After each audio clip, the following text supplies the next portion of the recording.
What's up, everybody, and welcome back to Fireside Giants. I'm your host, Anthony Rivardo, and the New York Giants have a massive need at the center position. Now, they recently did sign a veteran player in J.C. Hassenauer. We did discuss him, break him down, and what that signing might mean for the team on this channel. So if you haven't checked that out, go on to the channel, check it out. Couple days ago. Make sure to subscribe if you are new to the channel and that's why you missed it, and ring the bell so you don't miss an episode. But today I want to talk about somebody else that the Giants could target for the center position, someone to target in the second round of the upcoming 2023 NFL draft. Now, a lot of fans I see in the comment section say that they want the Giants to go with a center in the first round and that they need to go with a center in the first round. But I don't necessarily think that's true. While I do think that there are a couple prospects who might make sense for the Giants in the first round, maybe John Michael Schmitz. He's a good player out of Minnesota. We've broken him down on the channel as well. Go check it out. I really like him, and I think that he would be a good pick at 25. However, we know that the New York Giants are very likely to be targeting a wide receiver or a cornerback in the first round. That seems to be the way that they're leaning, going with one of those two positions.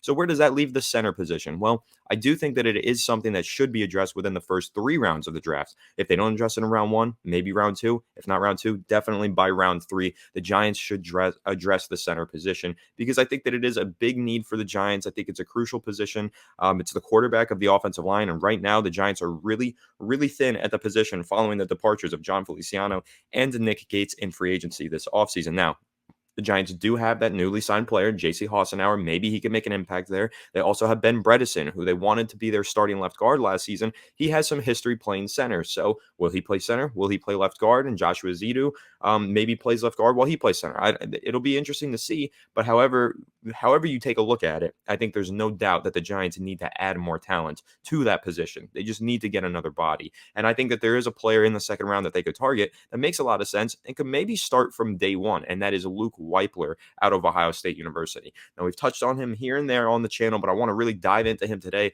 and explain why I think that he makes a lot of sense for the New York Giants, who, again, have a massive need at the center position. So, talking about Luke Wypler, he declared for the 2023 NFL Draft following 2 seasons as the starting center of the Ohio State Buckeyes. He's 6'3", 300 pounds, and is considered by Lance Zierlein of NFL.com undersized but highly athletic. So I really do like the athleticism that he provides. This is where Luke Wypler gets really interesting to me because he's not exactly your big mauler in the middle of your offensive line. He's not necessarily your anchor in the middle of the offensive line. If you guys recall, we talked about John Michael Schmitz a little while ago on the channel, and I referred to him as an anchor, just someone in the middle of the offensive line who doesn't move. He's just perfect. He's a rock in pass protection. I don't necessarily think that's the case with Luke Wypler, but I do think that he's your get to the second level guy. He's your pulling center, that guy who can throw some extra blocks downfield because of his great athleticism.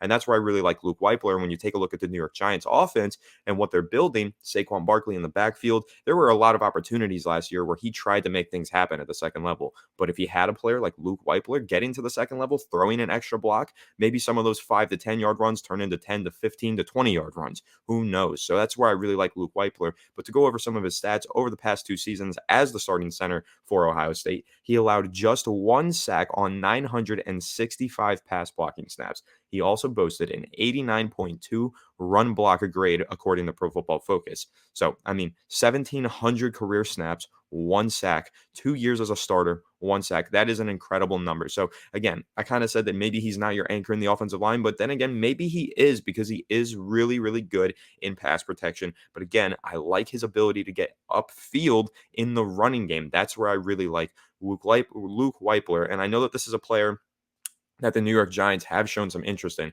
They went to Ohio State's Pro Day. They sent a bunch of players or a bunch of scouts to Ohio State's Pro Day to check out some of their first-round talents, including C.J. Stroud at quarterback. We know that they were keeping an eye on him. They're keeping tabs on all of the quarterbacks in this draft. I think that a lot of fans are misinterpreting that, saying, why are the Giants looking at quarterbacks? They have Daniel Jones. I think they're looking at quarterbacks to look at value in terms of trading, right? Because let's say that one of these guys slides, maybe, for whatever reason, some quarterback has a draft day story, kind of like a Laramie Tunsil situation from years ago, slides down the board, and the Giants are going to sit here and say, okay, we have a chance to get this guy, or there's a chance that someone wants to trade up to get him. How can we manage this draft pick and get the best value out of it through a trade down? So I think that's really what it is for the Giants looking at all these quarterbacks. So keep an eye on that. Maybe they look for a developmental guy in the middle rounds. But again, back to the center position. This is according to Joe Marino of the Draft Network. He describes Luke Wypler as a polished technician. He operates under control, stays square, and competes to stay leveraged while fitting his hands. At the 2023 NFL Scouting Combine, Wypler put his change of direction skills on display. This is something that go ahead and read about Luke Wypler, what Pro Football Focus has to say about him, the Draft Network. They say that he's very quick, very agile, has incredible change of direction for a 300-pound man. So he put up a short shuttle time of 4.53 seconds and a three cone time of 7.64 seconds, which, if you don't know, for a center, those are really, really good numbers to see. And again, he doesn't necessarily have the traditional size, the strength. Again, he's a little undersized according to most opinions, 6'3", 300 pounds. He's not 320, he's not 6'5", he's 6'3", 300 pounds. So he is a bit undersized, but he does have that. He has that compactness and that like compact strength where you can kind of see in the running game, he fires out of his stance, he quickly gets to the second level, and he throws a nasty block. And I think that's what I really like. Another thing, fun fact about Luke Wypler that I like, he's a New Jersey native. I know that the Giants love to draft guys from New Jersey, from the New York, New Jersey area. Saquon Barkley being one of them, if you all didn't know, he is a New Yorker. But I think that Luke Wypler being a New Jersey native just kind of makes it a little bit more exciting. I hope that he is the target in the second round because I'd like to see him play for his hometown team. I do believe that players play harder when they play for their hometown team. So I like that about Luke Wypler. And again, talking about what the Giants need here on their offensive line, they don't only need someone who's going to start in 2023. They need someone who's going to start for the next several years because what the Giants have been doing for the past few years is finding a couple ragtag veterans to kind of plug into these spots like a John Feliciano who can start at center for a year and then eventually just move on. You know, they've found a lot of these players over the years, John Halapio, and I'm sure that there's others who I'm not even thinking of right now, but they find a lot of guys who just kind of plug in and plug right out. They need to, in my opinion, they need to find someone who can be a long-term starter. And in my opinion, Luke Wypler has the talent and skills and the technique to start from day one and also grow into something better and be your starter for the next 4 to 5 seasons. And I think that's exactly what the Giants should be targeting here. Again, JC Hassenauer, I like him. I think that he's a decent player with a connection to Brian Dable. He should be a good backup center for the New York Giants. Or he also has the ability to play a little bit of guard. So maybe he's just kind of your backup interior offensive lineman, moves around the line. If you have any injuries or you need to get somebody else into the starting lineup, JC Hassenauer can go out there and do that. But that's not a long-term solution. He's 27 years old.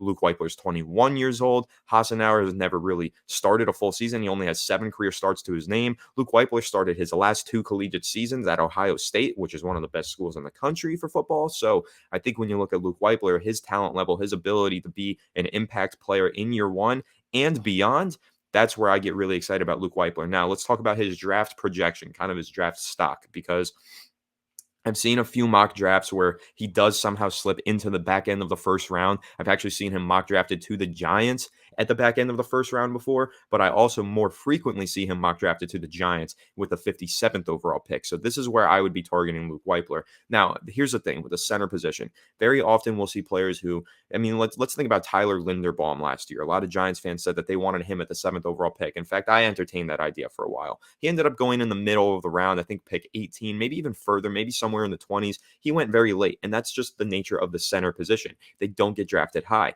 You might see one center go in the back end of this first round, and it's probably going to be John Michael Schmitz, but even then, he might not get picked until round 2 because NFL teams do not draft centers highly enough to push them into the first round. So with a guy like Luke Wypler, I think he ends up going day 2. I don't think he falls into round 3, but I do think he goes into round 2. Does he make it all the way to the 57th overall pick? I'm not sure. This could be a situation where the Giants have to say, listen, we think this kid's a starter on our line for the long time. We might have to give up an extra 5th or an extra 7th round pick, whatever the case might be, just to move up and get the center. And maybe they'll say that about John Michael Schmitz, again, Minnesota center that I know a lot of you guys are fans of in the comment section. So I think that when you're looking at his draft stock and projection, I don't think he ends up going round 1, so we don't have to worry about that. But round 2, Luke Wypler is going to go somewhere between probably picks 40 and picks 57. But I do believe that he's not making it past the Giants at pick 57. I think the value is there. I think he's too good of a player to pass up on in the middle or in the back end of the second round, especially when you're the Giants and you have such a desperate need at this position with such a small amount of talent currently on your roster. Again, Nick Gates to the Commanders, John Feliciano to the 49ers. And now you're kind of stuck with JC Hassenauer as your one true center on the offensive line. Ben Bredesen could play there, but I think most of us would rather him play at left guard as Joshua Zito continues to develop. However, yes, maybe Zito takes the starting left guard spot and Ben Bredesen goes to center, but I would really like to see the Giants draft a natural true center to compete in the middle of their offensive line and hopefully just win that starting job right off the bat. I think that would be really, really exciting. I'll tie this into an article that I wrote last week. If you don't know, this is all connected to a website, Empire Sports Media. Go down in the description box, find the link. You can read all my articles covering the New York Giants in depth on Empire Sports Media. But I did do a 2-round mock draft. In the first round, I had the Giants going with a Jordan Addison, wide receiver out of USC, that I know all of you are huge fans of, with the 25th overall pick. Second round, I had them going Luke Wypler with the 57th overall pick. And again, pretty much the same summary that I gave you. He has a certain polish to his game. He has a refined technique. Yes, he's undersized, but he's very athletic. And I just think that this is a player who is a perfect scheme fit